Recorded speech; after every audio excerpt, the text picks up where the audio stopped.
Un facteur de croissance peut être un acide aminé, une base azotée, purique ou pyrimidique, ou encore une vitamine. Les acides aminés font partie de la structure des peptides et des protéines, qui sont des polymères d'acides aminés. Ils sont donc qualifiés de métabolites de structure. Ils sont nécessaires à une concentration de l'ordre du milligramme par litre. On peut citer l'alanine, la valine, la leucine, l'acide glutamique, la lysine, etc. Les bases azotées font partie de la structure des acides nucléiques, ADN et ARN, qui sont des polymères de nucléotides. Ils sont donc qualifiés de métabolites de structure, eux aussi. Ils sont nécessaires à une concentration de l'ordre du milligramme par litre également.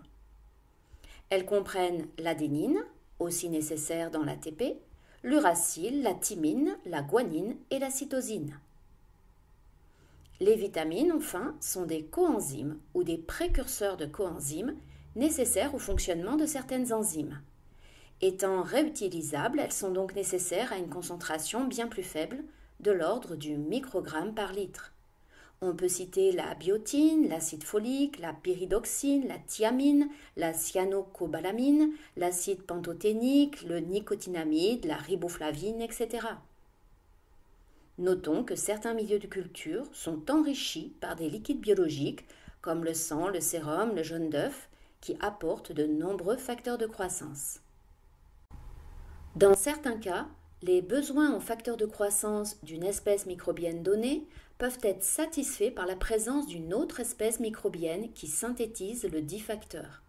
Ce phénomène est appelé syntrophie ou satellitisme. Un micro-organisme auxotrophe vis-à-vis d'un métabolite M peut cultiver sur un milieu minimum en présence d'un autre micro-organisme qui synthétise et sécrète le métabolite M. On pourra donc observer des colonies satellites de l'espèce auxotrophe autour de l'espèce prototrophe. Voici en schéma ce phénomène. Sur un milieu minimum, j'ensemence par écouvillonnage par exemple un micro-organisme auxotrophe vis-à-vis de M. Après incubation, je n'observe aucune culture du micro-organisme auxotrophe. Sur le même milieu minimum, j'ensemence toujours le micro-organisme auxotrophe vis-à-vis de M.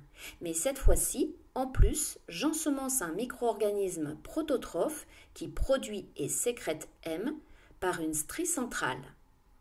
Après incubation, je pourrais observer des colonies satellites du micro-organisme auxotrophe vis-à-vis de M autour de la culture du micro-organisme prototrophe. Par exemple, la plupart des espèces d'Haemophilus, et en particulier Haemophilus influenzae, est auxotrophe vis-à-vis des facteurs X pour inconnu, lémine, et V pour vitaminique, le NAD, nicotinamide adénine dinucléotide. Afin de cultiver, Haemophilus influenzae doit donc trouver dans son milieu lémine, qui est apportée par du sang de mouton, ainsi que le NAD, qui peut être apporté par l'ajout d'extrait de levure, un supplément polyvitaminé ou encore par co-culture avec l'espèce bactérienne Staphylococcus aureus. Cette bactérie pourra donc cultiver sur une gélose à 5% de sang qui apporte le facteur X à proximité de staphylocoque doré, producteur du facteur V. Voici donc une gélose au sang contenant le facteur X, ensemencée par écouvillonnage par Haemophilus influenzae, auxotrophe vis-à-vis des facteurs X et V. On ensemence également à la surface, par strie centrale, un Staphylococcus aureus qui produit et sécrète le facteur V. Après incubation, on peut observer une zone sans culture d'Haemophilus influenzae puisqu'il n'y a pas le facteur V. Et en revanche, à proximité de la culture de Staphylococcus aureus, on distingue des petites colonies satellites d'Haemophilus influenzae. En résumé, un facteur de croissance est un métabolite essentiel qui doit être fourni au micro-organisme auxotrophe vis-à-vis de lui, c'est-à-dire incapable de le synthétiser. Il peut être un acide aminé, une base azotée, purique ou pyrimidique, une vitamine. Notons qu'un micro-organisme exigeant plusieurs facteurs de croissance est qualifié de polyoxotrophe. Voyons enfin les propriétés communes à ces facteurs de croissance. Ils agissent à de relativement faibles concentrations, de 1 à 20 microgrammes par litre pour les vitamines, de environ 25 mg par litre pour les acides aminés et les bases azotées. Précisons que dans un milieu de culture, le facteur de croissance peut être un facteur limitant, sous-entendu pour la croissance microbienne. Effectivement, la croissance du micro-organisme dépendra de la concentration en facteur de croissance dans le milieu. Et si cette concentration est trop faible, le micro-organisme auxotrophe ne cultivera pas.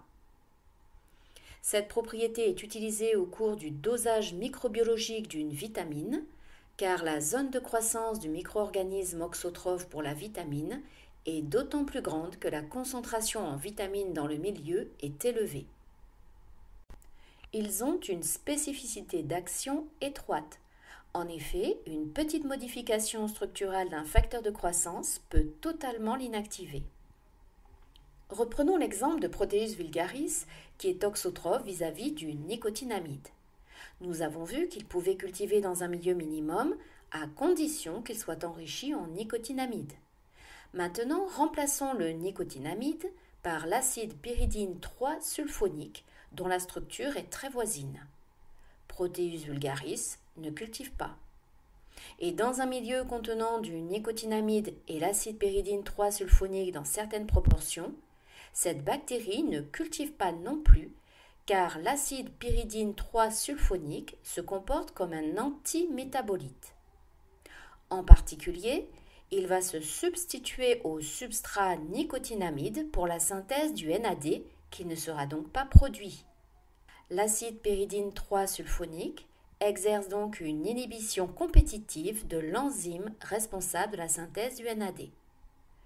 Pour généraliser, un antimétabolite est défini comme une molécule chimique de structure semblable à celle d'un métabolite utilisé par l'organisme, analogue structural, mais ne pouvant pas exercer le rôle du métabolite.